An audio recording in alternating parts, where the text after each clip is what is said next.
بالله من الشيطان الرجيم بسم الله الرحمن الرحيم أرأيت الذي يكذب بالدين فذلك الذي يدعو اليتيم ولا يحض على طعام المسكين فويل للمصلين الذين هم عن صلاتهم ساهون الذين هم يراءون ويمنعون الماعون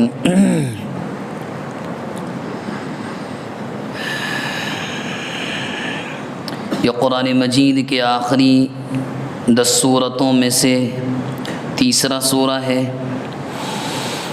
اس سورت کے اندر 2 گروہوں کے احوال بیان کیے گئے ہیں، 2 قسم کے لوگوں کے، ایک تو کافر، دوسرے مسلمان، اور ایسے مسلمان جن کے نزدیک نماز کی اہمیت ہی نہیں ہوتی، یا اگر ہوتی بھی ہے تو بڑی سستی کاہلی کے ساتھ قضا کر کے یا بغیر جماعت کے پڑھتے ہیں، اور اگر وقت پر پڑھ بھی لیتے ہیں تو دکھاوا کرتے ہیں۔ اور دوسری عادت یہ ذکر کی گئی کہ بعض ایسے بھی ہوتے ہیں کہ انتہا درجے کے کنجوس، کہ اگر ان سے کوئی روزمرہ کے استعمال کی چیز مانگ لے اس کو بھی نہیں دیتے۔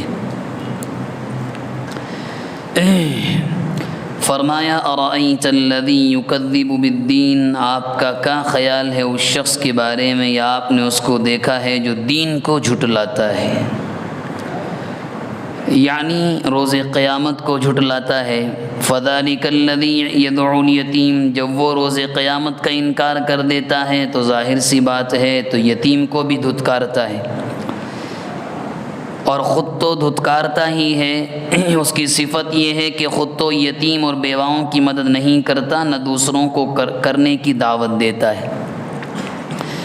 دراصل ان تینوں آیتوں میں جو اشارتاً بغیر نام لیے بات کہی گئی ہے وہ بعض روایات کے مطابق ابو جہل کے بارے میں ہے۔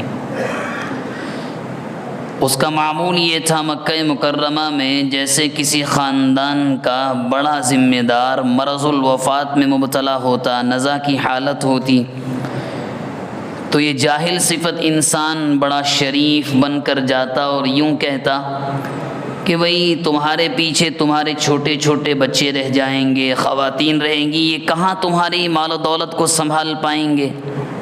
ایک کام کرو، اپنے پیچھے جو مال چھوڑ کر تم جا رہے ہو اس کا ذمہ دار مجھے بنا دو، تمہارے یتیموں کا، تمہارے وارثین کا، ورثاء کا اچھا خیال رکھوں گا۔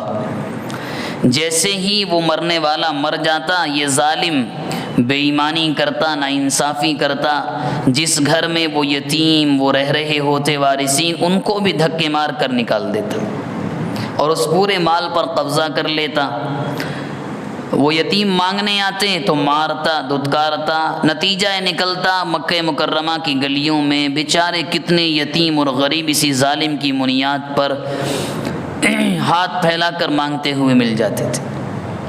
ایک مرتبہ ایک یتیم کے ساتھ اس نے ایسے ہی کیا، دھوکہ دیا، مال پر قبضہ کیا۔ وہ اللہ کے نبی کے پاس آیا کہ آپ تو بڑے سچے ہیں، گرچہ وہ آپ کا مخالف ہے، آپ کو نہیں مانتا، لیکن آپ کا چچا تو ہے، ہو سکتا ہے کچھ رحم آ جائے، میرے مال کے بارے میں آپ سفارش کر دیں۔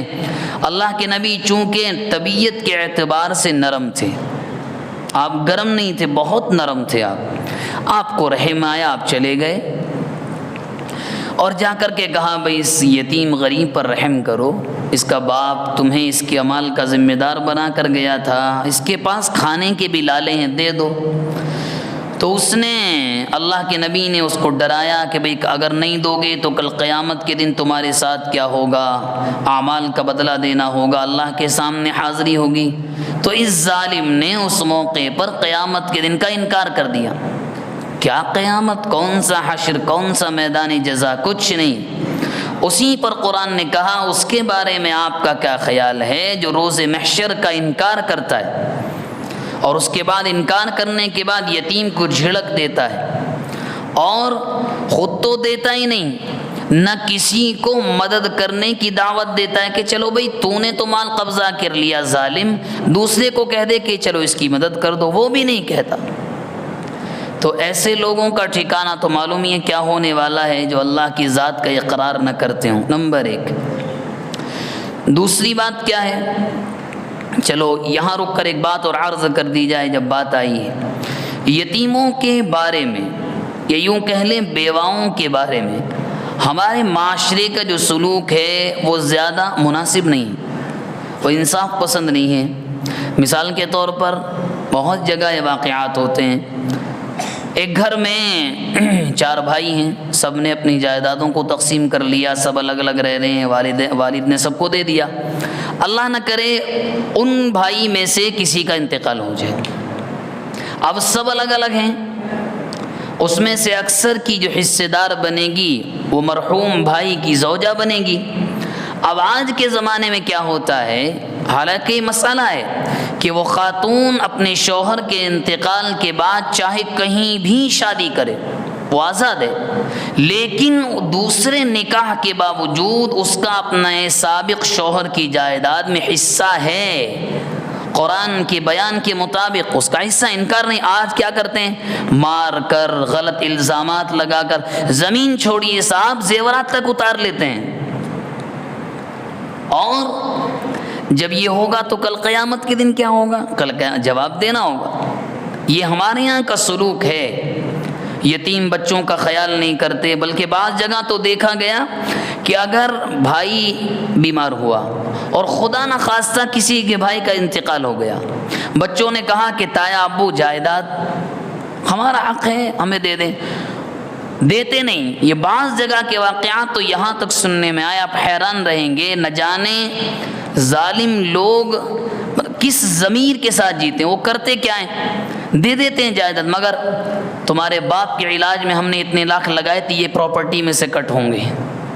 یعنی انسانیت کا جو آخری درجہ ہے وہ بھی لگتا ہے کہ اب بچا ہی نہیں ہے، ختم۔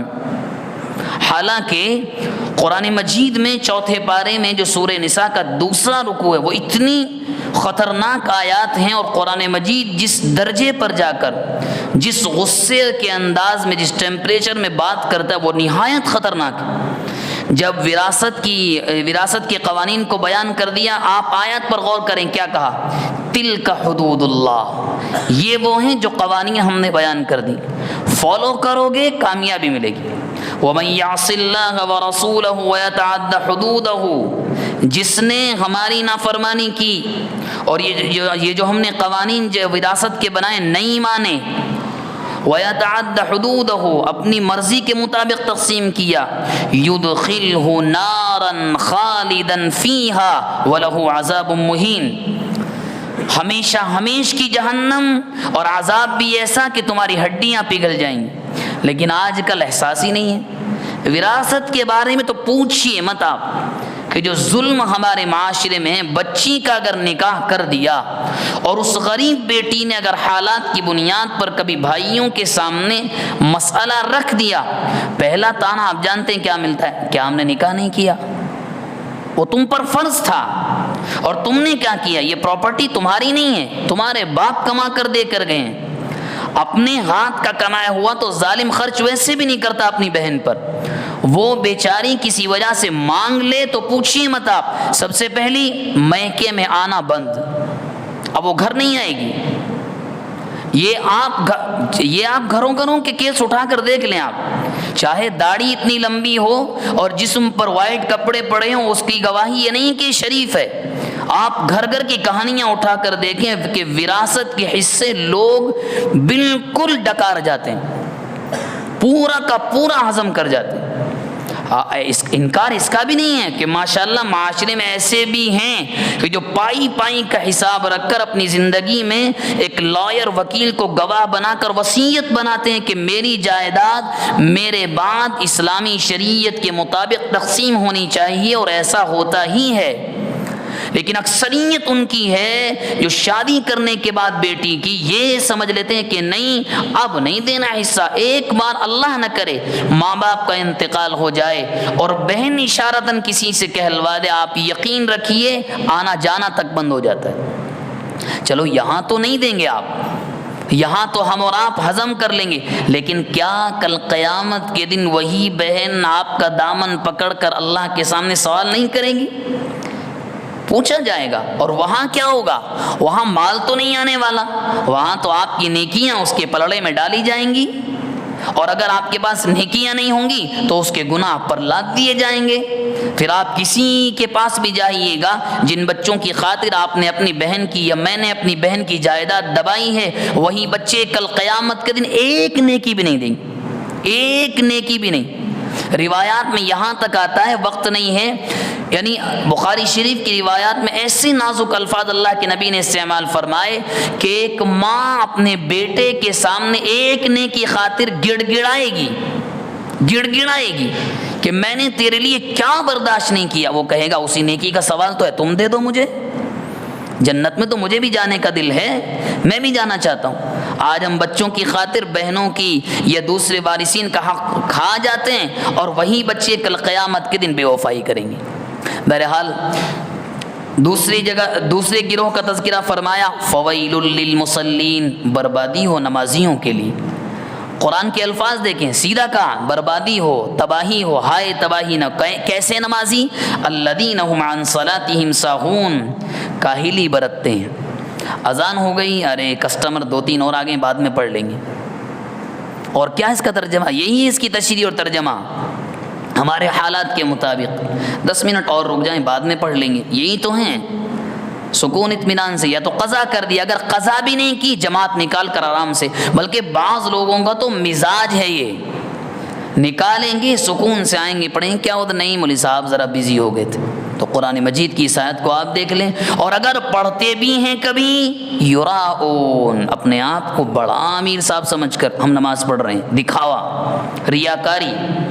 وَيَمْنَعُونَ الْمَاعُونَ، اور ایسے لوگوں کی دوسری صفت بیان کی گئی، کوئی مجبور ان کے پاس مانگنے آ جائے، کوئی ضرورت ہے فلاں چیز روزانہ کے استعمال کی، کوئی چیز اللہ نے دیا ہے ان کو اور اتنا دیا ہے بے انتہا، پھر بھی منع کرتا ہے ظالم۔ یہ 2 نشانیاں بیان کی گئیں، اور یہ ایسی خطرناک نشانیاں ہیں کہ ایسے لوگوں کو اپنی ایمان کی سلامتی کی بھی فکر کرنی چاہیے۔ اللہ تبارک و تعالی مجھے، آپ کو، ہم تمام کو اخلاص نیت کے ساتھ عمل کی توفیق مرحمت فرمائے۔